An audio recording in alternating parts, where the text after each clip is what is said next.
drop in June, and everyone's gonna be listening to his album and trying to find subliminal disses. And realistically, man, where you side on this beef is really just kind of what person you are. Like, where you kind of side on hip hop. Are you on the mainstream side, or are you on the lyricist, underground, authentic side? Are you on the pop side, or are you on the gritty side?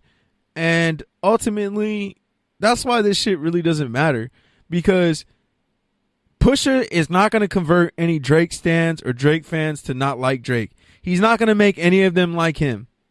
And guess what? People who really rock with Pusha are never going to rock with Drake. Even if he does dead him, it doesn't matter. It doesn't matter. And that's why it's like this whole beef of like hip hop being in the mainstream and everyone making money. It's like now we're seeing beef become more about memes and like marketing campaigns and actual bars. And it's really just goes back to how it's becoming a look at me. Well, it always has been, I guess. It's always been a look at me. It's always been a showman's. It's always been a showman's sport.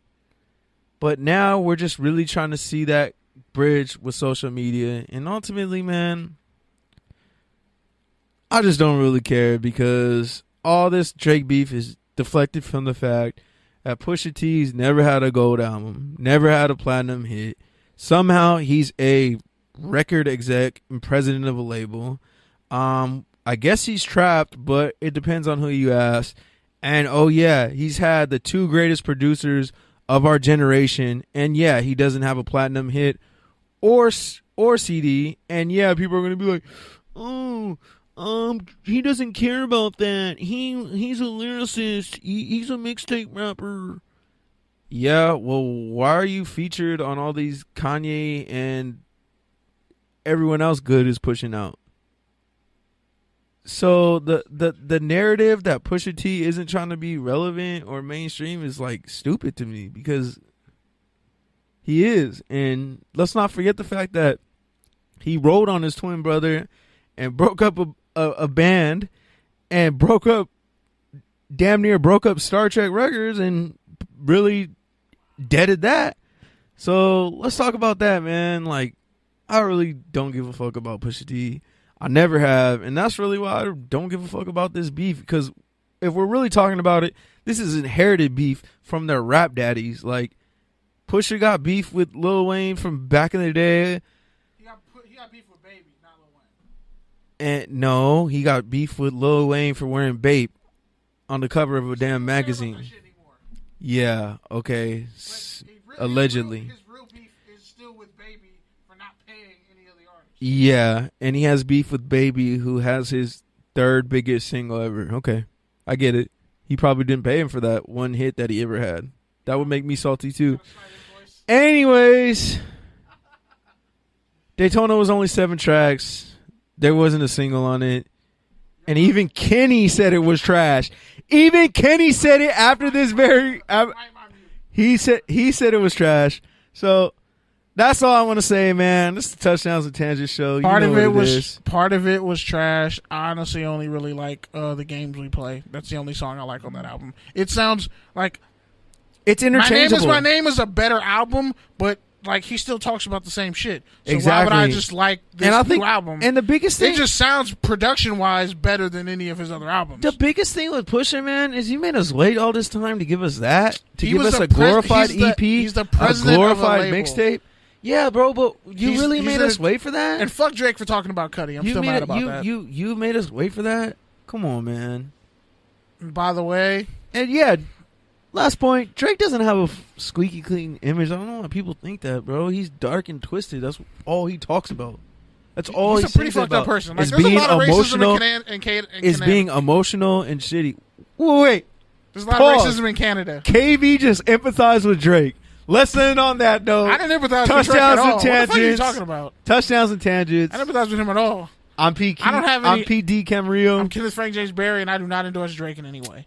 And shout out to the Good News radio station. Final show tomorrow night. Live. Make sure you're there. Make sure you listen. It's going to be live. It's going to be fun. Man, and shout out to Keith.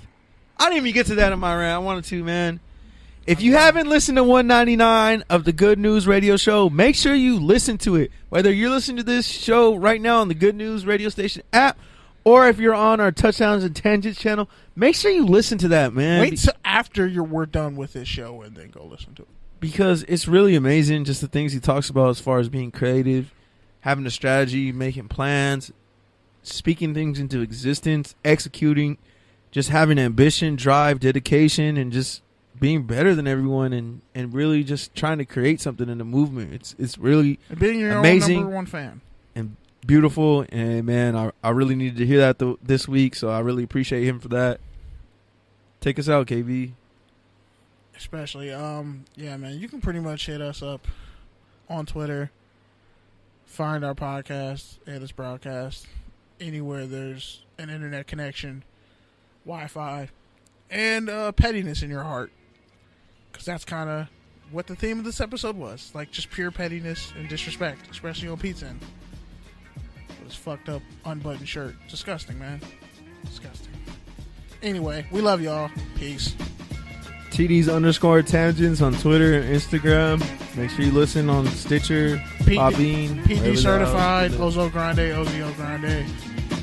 We out.